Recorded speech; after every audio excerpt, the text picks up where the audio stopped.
大家好，这里是袁某人的赛事分析。最近 LPL 算是乱成一锅粥了，各种出人意料的赛果啊是层出不穷。那作为去年的大王 BLG， 在今年也遭遇到了相当的阻力。虽然状态起伏大伙都有，可威却一直处在这段时间 BLG 舆论的中心点。而其中最让人难崩的还是威的一些操作吧。那为啥有些选手操作水平一直很稳定，而有些选手的操作就经常会有低级失误？今天我们就借着威这个案例来聊聊选手的操作部分。之前几期分析呢，我们聊的都是选手的脑力部分，什么沟通习惯啊、游戏智商啊，而关于操作这样大家都看得见的肌肉部分，却很少会提及。主要一个选手的操作好与坏啊，本身它就是一个很难量化的东西。威，你说他操作差，难道就没有操作好的名场面吗？操作好与不好，秀与不秀，不同水平、不同视角，其实认知也会有偏差。毕竟选手的操作它属于是动态博弈，我们往往只能看到博弈的结果，而决定选手操作维度的部分太多了。所以这期我们就通过分析选手的第一视角来解析一下打野位的习惯是如何影响操作发挥的。当然，我要再次声明，和之前的分析一样，本期我们分析的点只聚焦于操作部分，我们不是在讨论选手水平强弱，而是讨论他们之间的差异。就像高考，语文分数低不代表你数学差，你最后还是要看总分的。只是一期视频时长有限，我们只能聊一科，好吧？那了解了这些，我们开始进入本期的底层逻辑环节。打野选手的风格自然是野区思维加操作习惯的结合体，当然前者涉及版本变化，属于游戏智商范畴，不是本期的重点。本期自然只聊操作。刷野这些习惯细节我们就没必要讨论了。打野作为一个没有对线的位置，能决定他操作水平的自然是团战发挥。而团战我们其实可以按行为逻辑分为进攻和防守，这两个呢很好理解。假设选手的注意力总量是100点，那么团战中选手把80点的注意力分配到了后面要如何进攻上，而剩下20点才留给如何防守上。那么当画面出现能够满足进攻条件时，他自然能打出80分的流畅进攻。可如果一瞬间被对手反打了，游戏画面发生改变，他得躲技能，得逃命了，得分更多注意力到如何防守上时，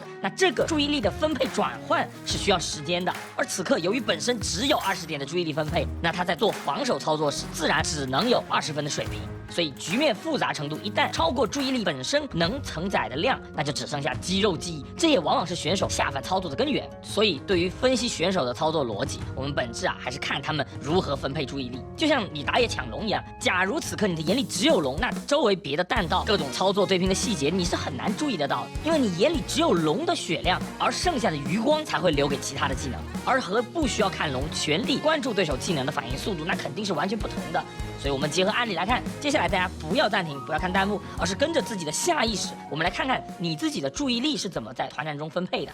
但 LG 肯定不想放啊，这龙混的呀！一勾勾到绿毛，但是 Zora 瞬间被融坏掉了，跟纸做的一样。而且这一波他才抢下了龙，后面的一个大生花火带着一念的一个接着伤害，直接逼退 RA 众人。阿乐这一波反倒是反手被一个顶起来了之后，飞机是偷到了露露，而且一发超级死人被他打残3人。哇，这一波 Strife 声东击西。那这波团战，我相信很多人第一次看注意力应该和我一样，先关注的是小龙，随后跟着到武器，最后才来到 LNG 的后排。那多少人跟我一样，是看到后排残血，飞机准备反打，才发现 LNG 情况不对了？那是的，扣个1好吧。站在上帝视角暂停来看，当然很清楚 LNG 这波集体失误有多低级，3个人直接踩了飞机的贴墙炸药包。但我们进入勇哥第一视角，你会发现出现这样的意外并不奇怪。在抢完龙后，正面没有威胁，塔尔赞拖动屏幕去收集龙门上的信息，注意力全放在后排上。那我相信阿乐此时也应该在喊啊，看我看我，注意力的偏移，全身心都在后续如何做进攻上，就导致了塔尔赞直接火中做自己了。而这不是他一个人的失误啊，而是整个集体的失误。绕开这堆火的操作本身不难，但注意力一旦被分散，那自然就会开始下饭。那注意力和操作的关系更具体一点是什么呢？继续来看例子 ，LPL 经典打野高大说啊，大家还是和前面一样，要时刻带入选手的注意力在哪。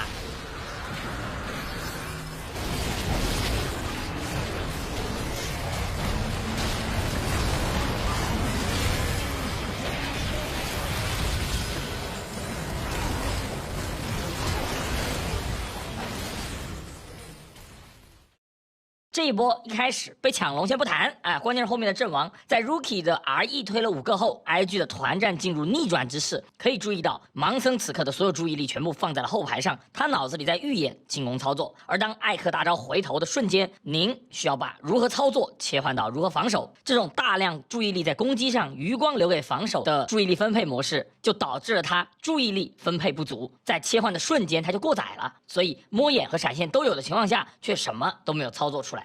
无独有偶，后面25分钟这一波也是类似的情况。要知道，一般屏幕中心的位置会是注意力的中心，除非是开始操作，否则注意力在哪，屏幕中心就在哪，类似于 FPS 的准星一样。而为了视野更广阔、更好的收集信息，那此时您的屏幕中心其实就是日女，所以当 Rookie 推到人后，他也是第一时间回头想要挂 Q。当然，注意力不可能全放在一起，他的余光也看到了老干那人在靠，所以他也是有预警的。在 Q 技能飞出去时，他的鼠标已经移到队友身上摸 W 了。可虽然有预警，但和前面一样，大量注意力在进攻上，留给防守的注意力不足，就导致了他没有做出任何的防守动作。当他把屏幕拉到中心时，已经被控住了。虽然他也有极短的时间按闪套自己盾，但您此刻只有下意识的按右键的肌肉记忆，没有预按，那就只有乱按。我知道这里肯定会有朋友说，这不就是反应慢了吗？反应快他就能反应过来了，而反应慢他操作他就菜。你的案例是您已经老了，反应慢了，所以操作菜了。但我想说，打野位啊，注意是打野位，不包括其他位置。其实99%的操作都是不需要反应，打野也不是一个靠反应的位置。在平时训练里，打野玩家也很难有练习反应的机会。大部分打野玩家操作好坏，其实真的和反应关系不大。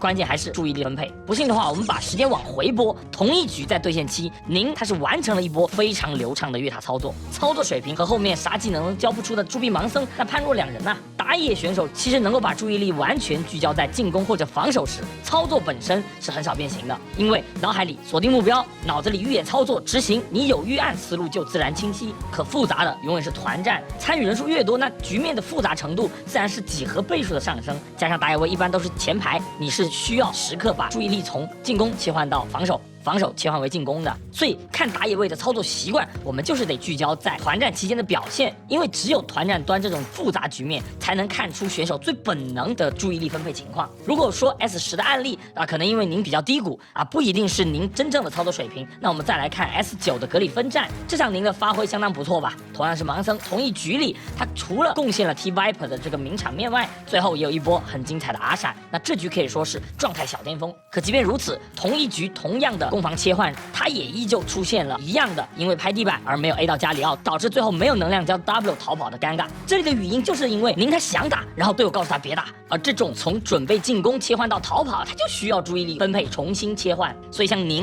他操作优势的舒适区是有明显偏好的，他更习惯于把注意力放在进攻上，所以场面需要他打进攻操作时，流畅程度会打得非常高。那我们也能够感觉到他就是一个很善于抓机会、很会开团的人，尤其是那种不行我就上去给一脚，反正回来的不是塞恩环节，那即便您再菜，这样的画面他也能时有发生，因为他的习惯就是会把注意力全部分配在进攻里，类似于自爆卡车，不考虑自身安危，只考虑如何进攻。那您的操作好吗？那好与坏的标准每个人不一样，但我确实认为您在进攻操作上上限是毋庸置疑的。有您这种更习惯于把注意力分配在进攻上的打野，自然就有习惯性把注意力更放在防守上的打野。接下来我们来看在防守上做得很优秀的三叔 S11 对战 EDG， 同样选用盲僧。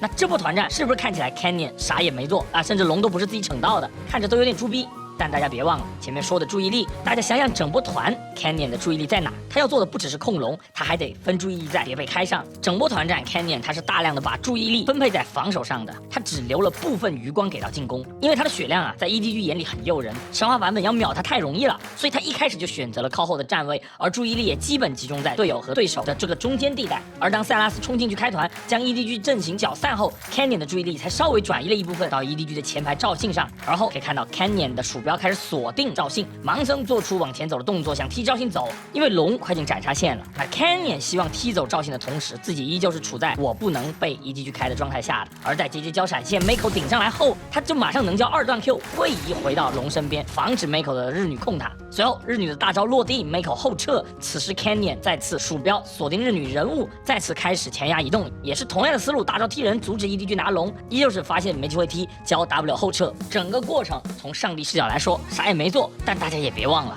残血的盲僧并没有给到 EDG 机会。Canyon 的屏幕，龙和自己也几乎没有离开过中心的位置，可以说注意力基本都是放在自己身上，处于防守态。一个进攻，一个防守，2个案例下来，大家能够感觉出选手注意力分配习惯的不同，那他们的屏幕状况是完全不同的。进攻时注意力重点在对手身上，所以余光才会留给自己。所以打野玩家他们的注意力放在进攻时，他们的屏幕主体会是这样，尽量多去收集对手的信息，自己的英雄也会时常离开画面中心。而防守时会更注意自己英雄的状态，从而操纵英雄去躲避技能。所以如果屏幕中英雄不在中心视角的附近，那么你拖动鼠标操作英雄的难度就会很大，因为你需要不断的拖动屏幕去尽量让英雄在屏幕中心，就仿佛是开了锁定视角一样。理论上来说啊，选手当然需要在游戏的过程中按局势切换进攻和防守的这个画面状态，以达到情况发生时第一时间能够操作出该有的操作。但理论是理论，比赛的局面很复杂很模糊，你并不能很清晰的知道你下一波应该是上还是撤。前面也说了嘛，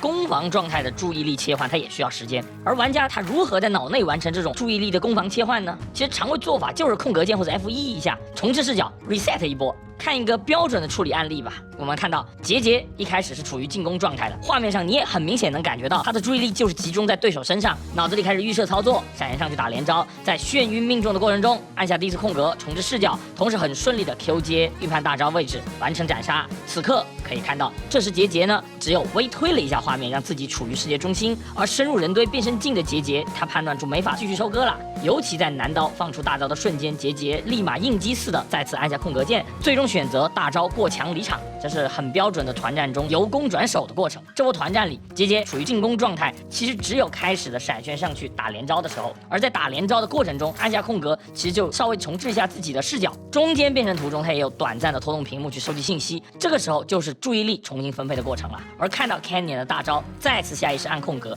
就是彻底把主注意力调整到防守上，而注意力切换为防守为主，最好的证明其实就是杰在变身到镜后，他其实随手 Q 的是小兵而非打英雄，就看得出他当时操作其实就完全属于肌肉反应乱按的了，因为他的注意力根本就不在如何攻击对手上，他没有想继续打输出的预案了，而是注意力以防守为主，优先判断自己的状态和逃跑路线。就为什么很多打野都会用空格键这个 reset 视角，把这个按键当成注意力重新分配结束的信号呢？这其实和鼠标的移动逻辑有关。团战前，尤其是打野位，肯定是随时准备开团进攻的，画面大概率会是这样，以对手为主，观察对面的情况，鼠标也会在敌人附近，以准备有机会就第一时间去打连招。比如天这里，他的屏幕就是随着对手后撤的方向一边操作一边移动，属于是疯狂进攻了。可如果我们回到开头这个画面，假如对手先手开了天，他如果需要往后跑，你会发现按之前的方法，他得先把鼠标往下拖动屏幕，然后再去放技能躲避，这样肯定就慢。但同样的画面，如果是按空格重置鼠标中心，那么此时鼠标只需要小幅度的移动就能够解决。很多 ADC 玩家他是用 A 键来作为走 A， 而不是全靠右键的，就是因为大幅的移动鼠标精准度很难保证，而这时需要 A 这个左手按键来给自己一个确认感。其实空格也是如此，它就像句号一样，是切换注意力的关键。所以我们将打野位的团战习惯按照空格的频率来对应3种注意力分配习惯。不怎么用空格的选手，适当用空格的选手和高频空格的选手团战中按空格的频率，我们就能够看得出他们操作习惯的不同。当然这个我们一定得选用团战的画面，因为前期刷野或者 gank 这种人不多的情况，注意力其实是够用的。这种情况下，职业选手肯定能够很好的分配自己的注意力，从容的使用空格这个句号去切换自己的进攻和防守。可团战再厉害的选手，注意力也不可能够用，所以这时才能够看出一个选手的习惯本能。而我们本期的主角威，他和宁、天、卡尔萨这类打野在操作习惯上是很像的，他们都不是喜欢用空格键的选手，所以威他的注意力分配习惯也是重进攻轻防守。手，可能大部分选手正常只会花70点注意力在进攻行为上，平时呢会留30点给防守。那么这类不怎么爱用空格键的打野选手，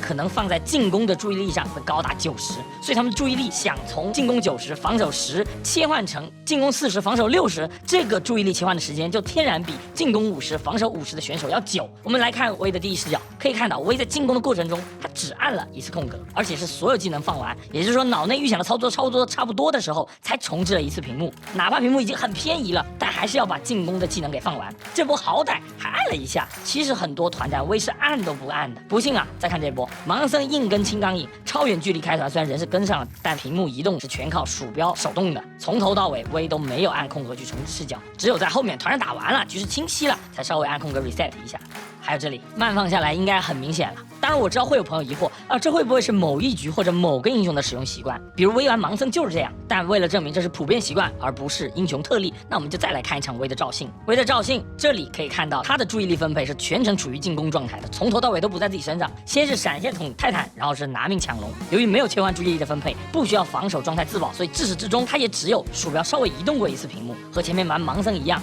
那威这样的习惯最直接的影响自然是鼠标移动速度会偏快，因为团战里较少使用空格重置画面，所以一旦需要切换到防守状态躲技能注意自己的安全，那他的鼠标就需要在同样的单位时间内完成更多的移动，所以久而久之啊，鼠标你就得更用力去拖，更快的去移动。当然操作本身还是看结果的，怎么打成并不重要嘛，但大家应该也能看得出，微鼠标点击地板的幅度一般都是比较大的，这导致的情况就是右手的精度不高，选取率非常吃手感，就跟 FPS 的高敏一样，不是说它不准，而是你很难保证右键每次都能点到自己希望点到的目标位置，所以在高压团战下，技能释放的节奏感会更差一些，连招的失误率也会更高一点，经常出现正确地点猪逼操作就是这样的原因。比如这波吧，威的破坏王先和队友激活秒掉了洛，捡魂的时候拖了1次屏幕，然后在等待过程中有闲暇空格重置了一下视角，可进入到下一次的进攻后，由于艾波的金克斯用狂风瞬间拉到了屏幕的下侧，而威虽然瞄准的也是这个位置，但左手按出 RQ 的时候，